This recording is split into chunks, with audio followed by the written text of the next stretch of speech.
यहाँ एक खरगोश की कहानी है जिसमें एक नैतिक है। रोजी खरगोश की कहानी। एक हरे भरे मैदान में जहाँ रंग बिरंगे जंगली फूल खिले हुए थे, रोजी खरगोश एक बेफिक्र जीवन जीती थी। वह अपने दिन घास में कूदते हुए, रसीले गाजरों की खुशबू लेते हुए और अपने दोस्तों के साथ खेलते हुए बिताती थी। एक धूप भरे दोपहर में जब वह मैदान के एक नए हिस्से की खोज कर रही थी, रोजी एक छिपे हुए बाग पर ठोकर खा गई जिसमें उसने अब तक देखी गई सबसे स्वादिष्ट सब्जियां भरी हुई थीं। जब उसने मोटे टमाटर, कुरकुरे खीरे और रसीले सलाद के पत्ते देखे तो उसकी आंखें उत्साह से चौड़ी हो गईं। बिना किसी हिचकिचाहट के रोजी ने स्वादिष्ट नाश्ते को चबाना शुरू कर दिया, बाग की मालिक से अनुमति मांगने की परवाह किए बिना। उसने अपने आप से सोचा, मुझे क्यों पूछना चाहिए? ये बाग सच में बहुत अच्छा है और मुझे इसका आनंद लेने का हक है। जैसे जैसे दिन बीतते गए, रोजी बार बार बाग में लौटती रही, बिना किसी सोच विचार के ताज़ी फसल का आनंद लेती रही।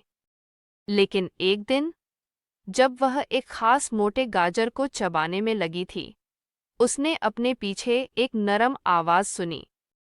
रोजी, तुम बिना पूछे मेरे बाग से क्यों ले रही हो? यह पुराना था, श्रीमती जी।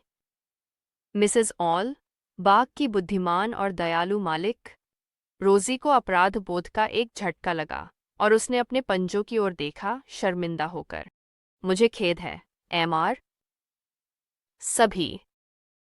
मैं स्वादिष्ट खाने का विरोध नहीं कर सकी, श्रीमती। मिसेस ऑल ने रोजी को दयालु आंखों से देखा। मैं समझती हूं कि बाग आकर्षक है, लेकिन बिना पूछे लेना सही नहीं है। अगर तुमने पूछा होता तो मैं खुशी खुशी अपना बाग तुम्हारे साथ साझा करती।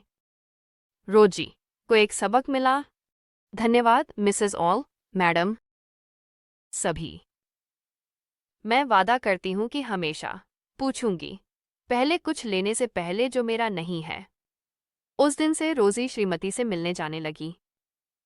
रोजी अक्सर मिसेस ऑल के बाग में जाती, लेकिन हमेशा ताज़ी फसल का आनंद लेने से पहले अनुमति मांगती।